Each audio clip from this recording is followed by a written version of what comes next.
Welcome to Waltrip Unfiltered. So happy you're here to join us for our podcast. We've got a repeat visitor. Cole Custer is joining us. Cole and I went today and we reviewed some cold custard. You get it? The play on words there? That's what he's been doing lately for fun on social media, is going to different cold custard places and talking about their custard. And I joined him today to do so. And that's why I have on this beautiful cold custard shirt. Wow. What a race we saw at Kansas, huh? I'm telling you, I was sitting in my living room on the couch. Palms were sweating. I was so nervous for those racers. There's late restarts, and they're going to go 3-4 wide, and it's crazy fast. Let me just tell you this. Dover, a lot of people said, it wasn't that great of a race. Kansas, people loved it. Let me tell you the difference. Dover, track record speed. Down in the corner, the cars are going through there faster than we've ever seen them before. The drivers are laughing. Man, this is crazy fast. And that's great when you're qualifying and you're by yourself, because it's a thrill ride and it makes you happy that you can go that fast. But when the race starts, you're going that fast, you can't race. It's hard to race each other. Now, to me, I saw a great race at Dover. I was entertained by it. That stage 2 conclusion was just incredible how hard those guys were dicing, because I know how hard it is. But you can't really race like that all day long because of the speed in the corners. You can't get close to anybody. You need all that room to get your car through the corner at that rate of speed. You can't be messing with people. Kansas, just the opposite. The speeds were down.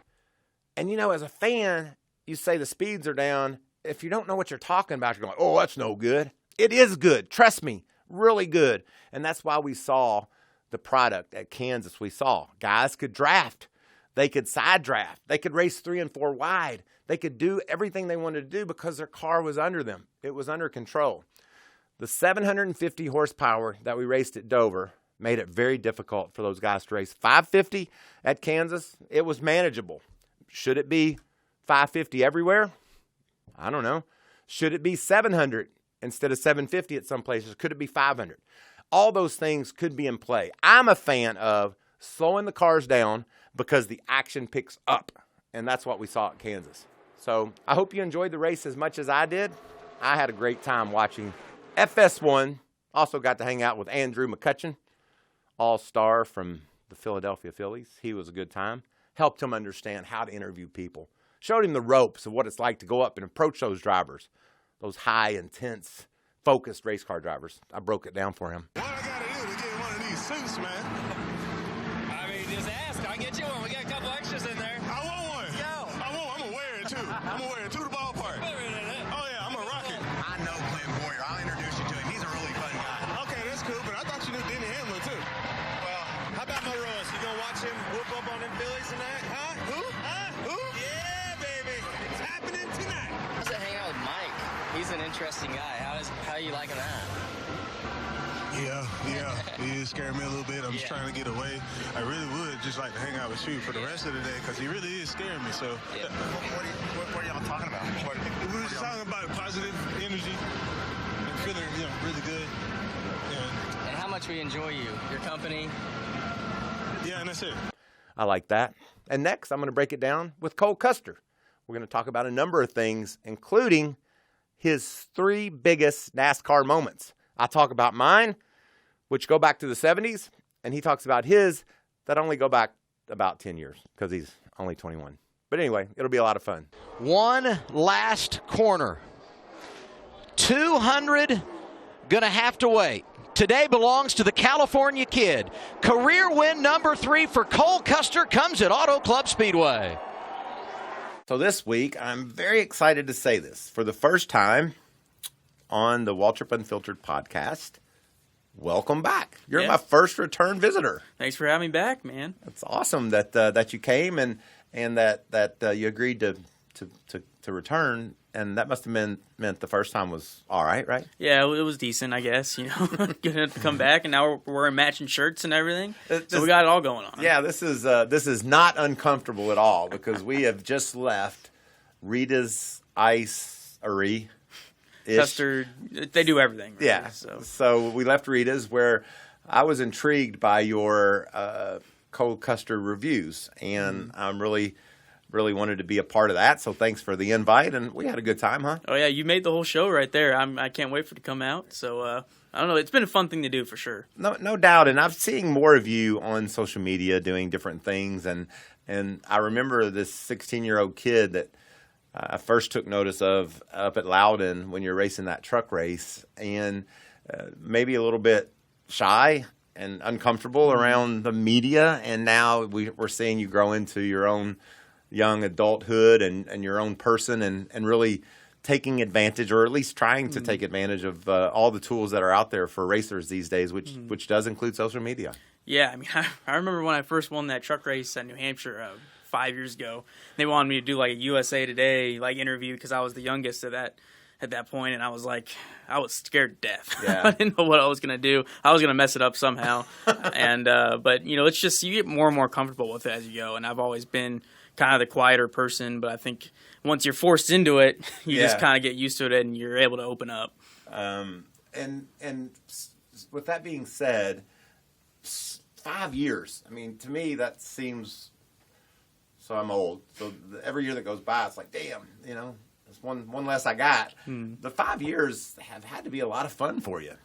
Yeah, for sure. I mean, it started off great, obviously winning those truck races really early on, and then from there it was once I moved on to Xfinity, it got a lot tougher. Obviously, I mean the competition's better. You're racing against more Cup guys and stuff like that. So I knew as a driver I needed to get better and I needed to work on it.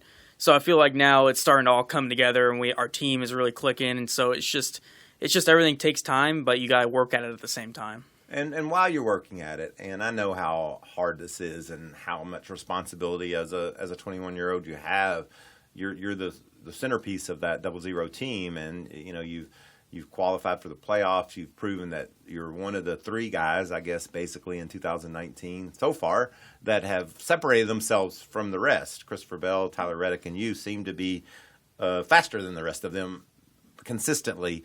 How do you, after Dover, take a break and say, all right, we got a few weeks here before we go racing at Charlotte? How would you sum up the first third of this season for you and your team? It's gone unbelievably well. I mean, I was pretty nervous going into this year because it's my third year. I wanted it to be my best year. And we have, a new crew chief this year with Mike Shiplett. He was crew chief on the 42 car last year. And just a lot of unknowns. It came together so late. We didn't really have a lot of time to test, or work through things. So it was just kind of, didn't know what to expect going into the year. And it was a lot of different stuff. So I thought it was going to be more kind of working towards getting better as the year went on. But now I feel like, we're as good as anybody, and we're just trying to do the really fine details that we can get better throughout the year. And you said a name that I'm really intrigued by, and Mike Shiplett. His resume was impressive before he joined you as your crew chief, and certainly his talent and success continues with you. Tell me about getting to know Mike Shiplett, and were you nervous considering everything he had accomplished and what that would mean for you? Yeah, I knew that, they were good people. Him and the lead engineer from that car came over, and I knew that they won races and we were going to have speed eventually, but it was just a matter of how long it was going to take us to get there because we have different chassis, different bodies, and different manufacturers. So how long is it going to take us to start clicking, really? But it took, till the first or second race we were competing for wins. So they just did such an amazing job over the off season working through how our chassis were different than theirs and what it would like and what it wouldn't like, and things that I liked in the past and didn't like. So it's just they did so much homework, I feel like, throughout the offseason. It really paid off at the start of the year.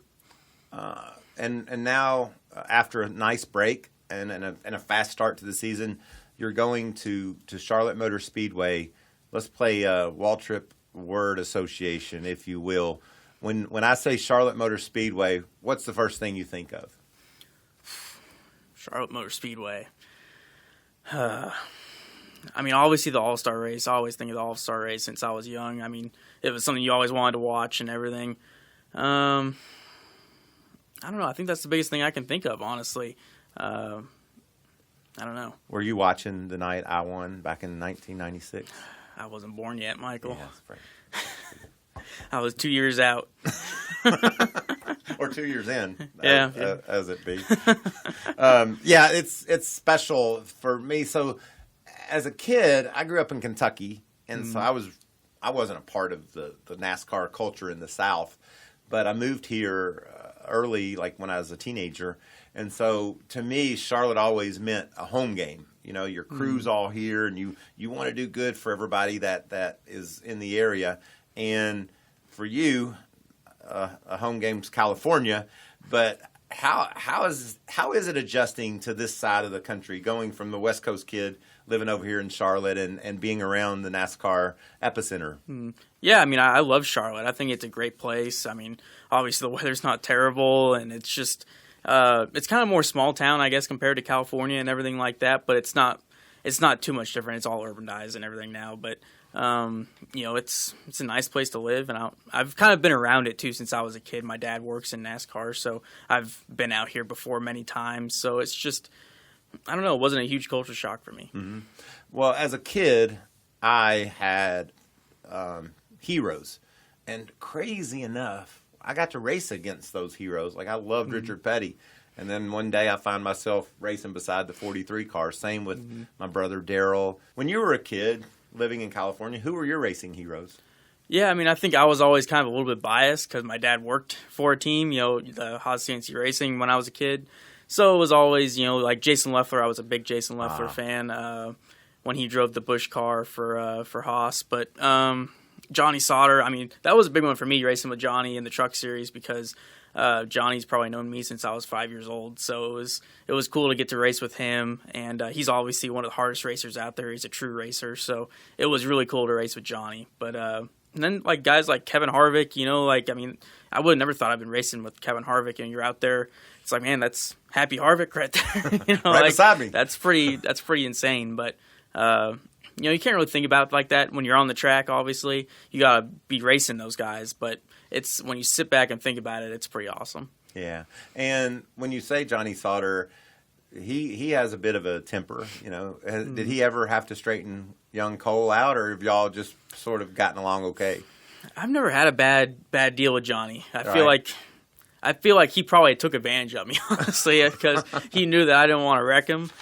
I don't think there's many people who want to wreck Johnny Sauter, but he's definitely one of the hardest racing guys out there, and I'd like to race him again if I could, because I think I could definitely give him more of a run for his money right now. So you want to maybe run a truck race or two? I'd love to run a truck race. I think that would be awesome. I haven't done it in 2 or 3 years now, but I think it would be awesome to go and run a truck, but it's just the right opportunity and everything has to happen. Yeah, and it'd be good to have you back. We love the truck races on FS1.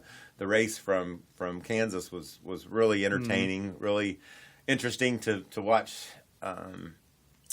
the finish and the trials and the troubles that Stuart Friesen has. He's been so close to getting to the checkered flag, and I'm sure as a young racer you can sympathize with him and say, man, it's coming. You got a lot of speed, and that's what I always try to tell him.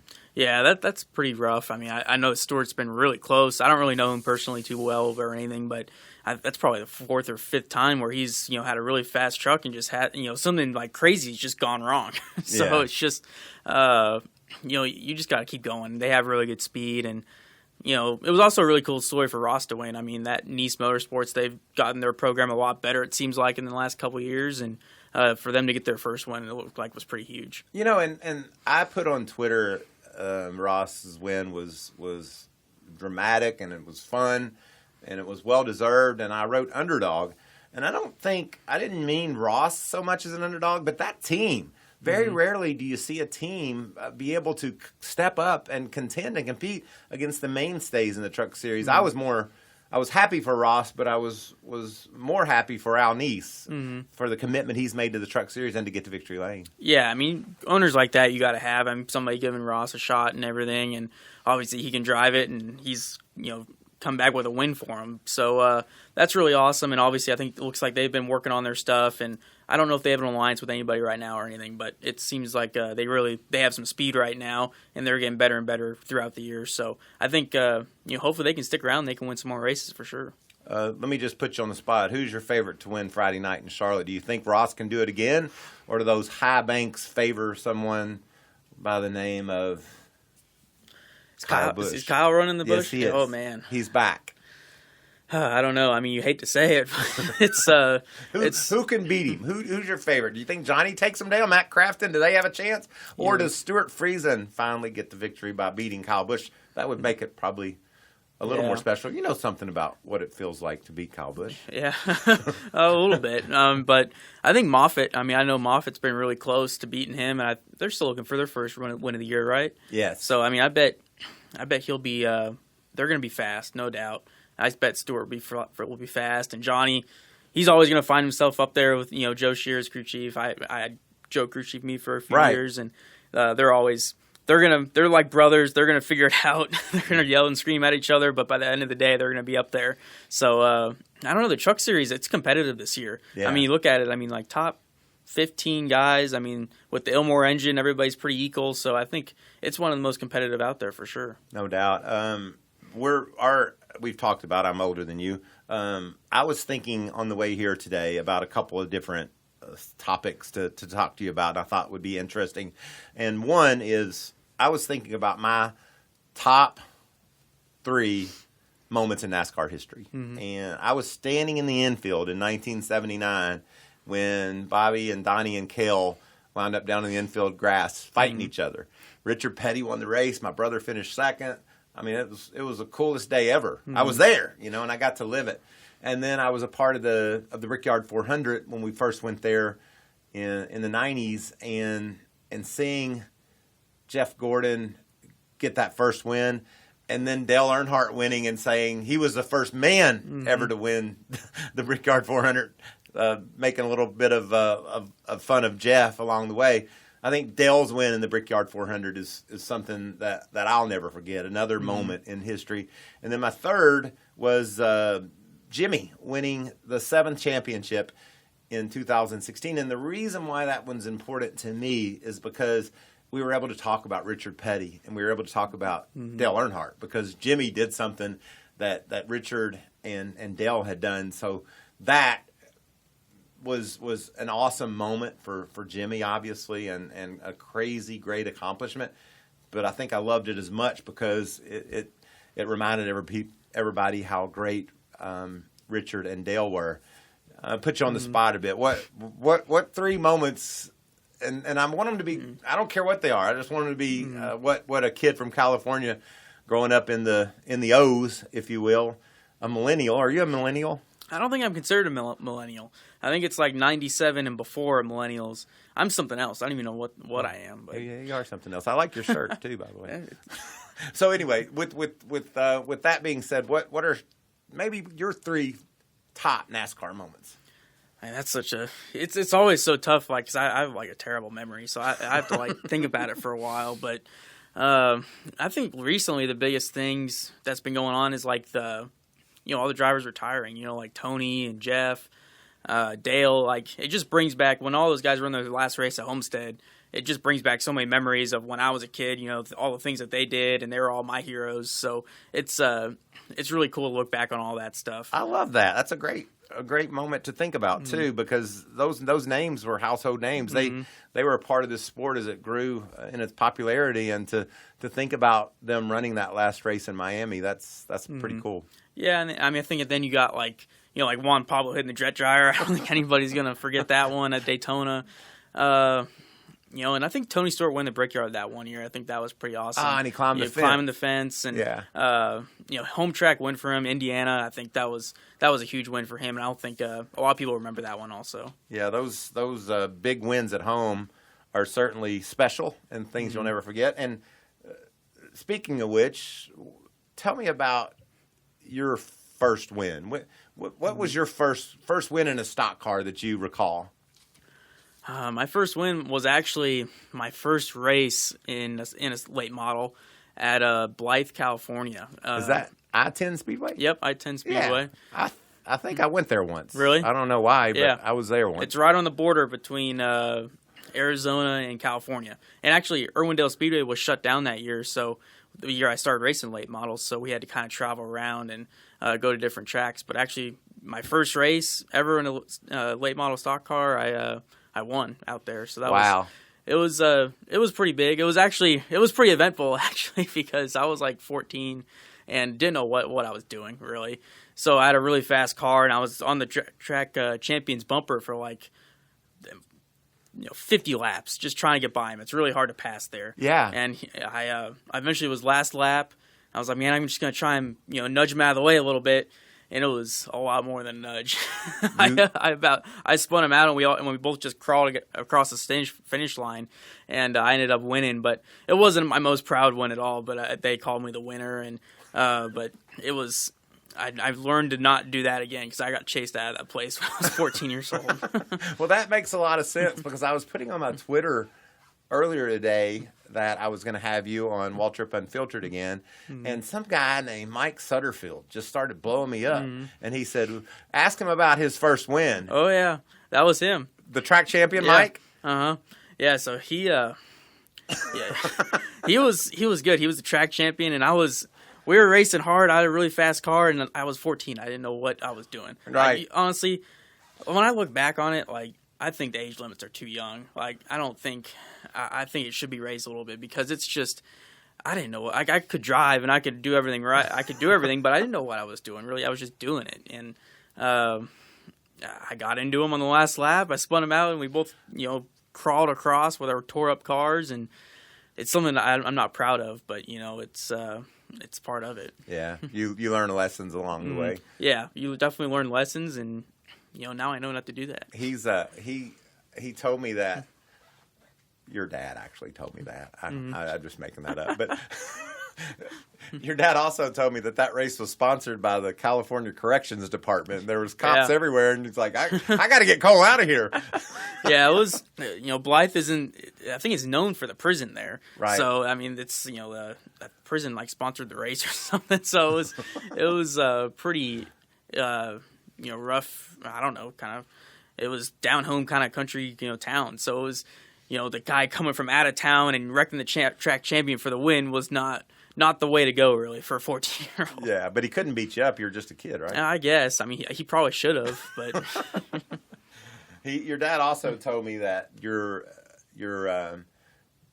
baseball career started off with a real bang when you were playing catcher and you caught a ball right in the eyeball. Yeah, I was never the same after that. Can you see okay still? I see fine, but what am I holding up here? That's definitely 2, I'm pretty sure. Okay, good job. But I just I was pretty decent at all the sports, not great, but I could play all of them. But baseball was my struggle, and I think it all came back to that one day when T-ball, when I got hit in the nose, and I was like, I'm not getting hit by this ball ever again. Yeah, that you had to give up T-ball because it's just simply too dangerous. Racing a car seemed much safer, right? Racing a car was way safer than hitting the ball with a stick. So on Waltrip Unfiltered, I want to start having some sort of poll where I ask the guest a question, and you're the first, even though you're my first return visitor, you're the first I'm going to ask this to. What are the 3 biggest moments in Cole Custer's career? I said custard because I read it on your shirt. What are the 3 biggest moments in your career to this point? You want to hear mine first, or you go first? You can go first. All right, mine are easy. We talked about them last time you're here. First is when you won that truck race in Loudon, 16 years old, because Crew Chief Joe Shear Jr. Pitted for tires late, and you started like 8th, maybe 6th or 8th or 10th even. Yeah, I wasn't happy with him at that point. It all worked out, though. You started back there at Loudon and was able to pass on that tough, flat track and get that victory. That's the first time I put a circle around Cole Custer's name to say, okay, this kid's pretty good. Let's see where this goes. My second was when you ran down the straightaway and tackled John Hunter. I thought that was just awesome. And I will tell you this, probably told you last time, we spent the night in Canada that night, and you were on every channel. Like, we couldn't watch anything without seeing you athletically. You obviously, you said you played baseball. You're also a pole vaulter in high school, I know, and a little bit of football. I did football, yeah. You athletically chased down John Hunter and tackled him. We had John Hunter on the show a couple weeks ago and asked him about his recollection of that. And, I thought that was sort of the way, on TV that day. And I told John Hunter, we sort of called him out and said, man, you can't do that. But I mean, almost it's the world we live in now, right? I mean, it was certainly over the line of a bump and run, but as time goes forward and you see what other people do and it seems to be okay, I'll just quickly ask you, as you look back on that, do you feel any differently today? Or you're like, no, it's bullshit, or are you like, I understand you wreck a guy every now and then? I don't know. I mean, obviously, like you said, it's one of the biggest probably things in my career so far. I can't tell you how many people have told me how they were sitting in the media center at Darlington watching the truck race and they see me tackling him. But it was I don't know. It was a combination of everything that made me mad. It wasn't that I just got wrecked. It was a thing that it was kind of a struggle for a season for us. We were still looking for our first win, and we had to win to get in the playoffs. So I was like, man, Canada, we're good here. Like, I'm going to try and win this race, and that's going to get us in the playoffs. And for just, for him on the last lap to take that from us was pretty big. It was really frustrating. But it's going to happen from time to time, and I think as time goes on, you just get over it. But I don't know if I regret some little things I did. But I mean, it's all right to be mad in the moment, I'd say. I think it was incredible, and like I said, you were the star of Canadian TV that night, and my third biggest moment of your career for me was your win at Cali versus Kyle, because you took the lead and you drove perfectly, and you had to drive perfectly because you knew who was chasing you, and to be able to focus out that windshield and get that win at your home track and beat Kyle, to me it said so much about your focus and your ability to drive a race car under intense pressure. That was fun to watch. Yeah, that was definitely a pretty big one. I mean, Kyle's obviously going to go down as one of the best in our sport and everything. So, we restarted 5th and 6th, and we were both able to kind of get up there. I think my line on the restart moved a little bit better, so I was able to get the lead. But, you see the 18 car, 10 back, you're like, man, I put up a good fight, I guess. Here it comes. I'll do my best, just hit my marks and, do everything I can. But, in the back of your head, it's like, man, it's Kyle Busch. Like, he's probably going to pull something out of his hat or something. And but we were able to just able to hit my marks and able to come with the checkered flag. So that was pretty huge. Does that just make you think one thing, championship, or does it make you think, I got to win 10 races? Where are you and Mike Shiplett and your team mentally as we prepare to race Charlotte and get on to the meat of the season, if you will, as we go toward the playoffs? I think it's just how all the points format and everything works now. It's changed so much, where before, if you kind of knocked off some wins earlier in the year, you might just want to be like, man, I'm just going to stay consistent. I'm not going to wreck, and I'm going to still try and win, but I'm not going to put myself in a bad spot to lose points. But now, I think with all the stage points and playoff points going on, you just need to be aggressive and build as many playoff points as you can before you get there. So when you get to the second round, you have a 30-point cushion going into that one. So I think that's our plan, just to stay on the gas and win as many races as you can right here, just because you're going to want those playoff points more than the regular season points once we get there. Don't you love that about the format, is that you're a young racer who obviously likes to go fast, and your team, and I got to go. I got to win every stage if I can. I got to win every race. Mm-hmm. That's how I'm going to be champion. We're not going to limp our way. We're not going to be conservative toward racing for a championship. We got to go for it. Yeah, I mean, we got in the situation last year. We had a decent amount of playoff points going into it, but we didn't have a ton. So when we went to Texas in the second round, we were in the must-win situation pretty much, and I don't want to be in that situation again. I'd rather have a big cushion and just trying to be solid, and then we go to Homestead and we race for the championship. So to have those playoff points, it'll help a ton if we can try and rack them up. Talking about that championship battle at Miami, what about the job Tyler Reddick did down there? What he did at Talladega in winning that race, and then he got a top 10 at Kansas. He's fun to watch. Are you buddies with Tyler, or do y'all hang out? Yeah, I'm friends with Tyler. We tell him all the time, like, he's the craziest one out there. He's he's gonna throw the blocks, and he's gonna be up on the wheel, and he's gonna be laughing while he's doing it. Yeah, so that's right. it's, he can wheel a car for sure. And it's fun to race against those guys. We have a good group, I feel like, in the Xfinity Series. So it's been a lot of fun, honestly, racing with all those guys over the past 3 years. And we're just trying to beat them every weekend, but I think we all make each other better. Right on. What have you done during this little break prior to heading back to work at Charlotte? You been on vacation? You hung out with your buddies? What's the latest? Mostly just hang out with buddies, honestly. I mean, don't really take vacations, I guess. I haven't really done it in a while. I'd love to go like skiing or go to the Bahamas or something. That sounds pretty nice. Yeah. I just haven't really done it. Probably haven't put the effort into planning it all. But mostly just kind of hang out with buddies, going golfing from time to time, even though I suck at it. And, yeah. I suck at it too. But like 1 week goes by and you're like, I don't even know what to do with my life anymore. Like I want to get back in the car and try and win again. It doesn't really seem like, when you do something week in and week out, it kind of just becomes your life. Rate your friend Ross Chastain's save in Kansas. Like, that was a 10, right? Yeah, I mean, I saw him last night. We were actually talking about it, and it was like... What did he say? It was like, man, like, that was like an incredible save. Like, how did you do that? He's like... And he does it a lot, it seems like. He did it at Dover in that truck also. And he's like, man, like... Everybody keeps saying that, but it's like there's only so many of those you can catch. As a driver, like when you're full lock right, it's 50-50 you're going to catch it or not. But Ross has done a great job, obviously, of being on the good side of it. But I'd say that's a 10 out of 10. That's as big as you can get as a driver. I would agree 100%. The thing at Dover I thought was interesting. He dove down low into turn one, and when he got there, he had to be like, oh, I've messed up. Yeah. And now how do I keep from making an ass out of myself? And just because he can drive, somehow he survived that. But Kansas, it seemed to me that he wasn't doing anything wrong. He's just running hard, and that thing snapped sideways. And to hang on to that one, I'm glad you told him you appreciated it, because to me it was spectacular to watch. You've done it before, and I've been on that same edge.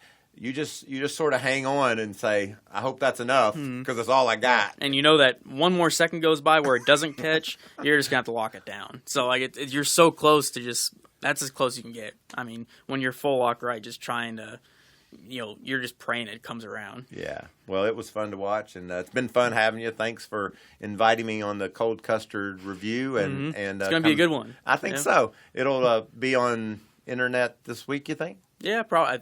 We're not, too sophisticated with it, I'd say. But, we're going to put it out some point in the next week, I would say, and be sure to go on social media and look at it. Yeah, check us out. We're going to review Rita's Cold Ice Custard. I think it's Life, Custard, Happiness. That's their slogan. That's right. That's words to live by. You should adopt that. Yeah, I should put it right on the nameplate of the car right there. You could be like Life, Custard, Happiness. Yep, true. Well, now that was fun. I love what Cole Custer said. Just stay on the gas. That's what these young racers have to do as they race for an Xfinity Series championship. Love chatting with him about that big win out at Auto Club Speedway, his home track, and talking about what he thinks it's going to take to win the championship. I want you to do me a favor and be sure to tell your friends to add us via their favorite podcast app, and also give us a 5-star rating. We're sensitive around here. If we see you like us, it makes us feel better about life. And I know that means a lot to you. Can't wait to come to you next week and talk about the All-Star race. Sparks are going to fly, and we're going to be down there in the trenches, listening, watching, and bringing to you all the details of how that great race was won. Appreciate you listening. Talk to you next week.